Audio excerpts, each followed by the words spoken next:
તો ભાઈ જેમ જ નીકળ્યા ને પાછળ કૂતરું પડી ગયું। મેં કીધું એલા લોકલ છે, લોકલ આઈના જ છે ભાઈઓ, પછી માન માઈનો। અને આ બ્રિજ ની બે બાજુ પાણી ભરાઈ ગયું છે બોલો। તમે અડધે રસ્તે પૂગા ને ઘરે માટે તો આ જો તમે ગણતા રહેજો 1 2 3 એલા ક્યાં જાવ છો? મરી ગયા ખેતા તો જાવેલા તમે? અરે હાવુની જાનમાં થાય આવું તારે ના ભાઈ ના, મોટા ભાઈ તમને કઈ કહેવાય? આ તો મેં હું કે એટલી રિક્ષા નીકળી હતી, મેં કીધું ક્યાં જાતા છે, વળી ઘડી પૂછી લઉં તો એમાં પૂછી લીધું મેં। જો તો એલા ભરાઈને જાય હેવો, પણ આ ક્યાં જાતા છે? મરી ગયા હે?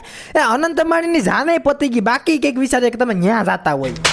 પેલા અમે ગાડી રોકવી પડી કેમ કે પબ્લિક જ એટલું હતું। આ મગર જો તમે કેવડી મોટી છે, બાકી હો એક જ બટકો થાય હો ખાલી તમારો। પેલા મગેર જોઈ નથી કોઈ દી ઈ છે કે મેં પાણી મારી પણ કંઈક શ્વાસ લેવા ઉપર તો આવવું પડે ને એમાંય તમારા જેવા નખોટિયા ઊભા હોય ઉપર જોવા નવરી ના કંઈક પબ્લિક એટલી થઈ ગઈ ને કે પછી રસ્તો ક્લિયર કરવો પડ્યો, તો પછી મેં હોટલે જઈને સ્ટિંગ પીધી, આપણે બે નીકળીએ। બાકી જો વરસાદમાં પલળશું ને તો ઘરમાં ની ઘરમાં દઈ ન ખા, પણ ભાઠા પડશે એ અલગથી।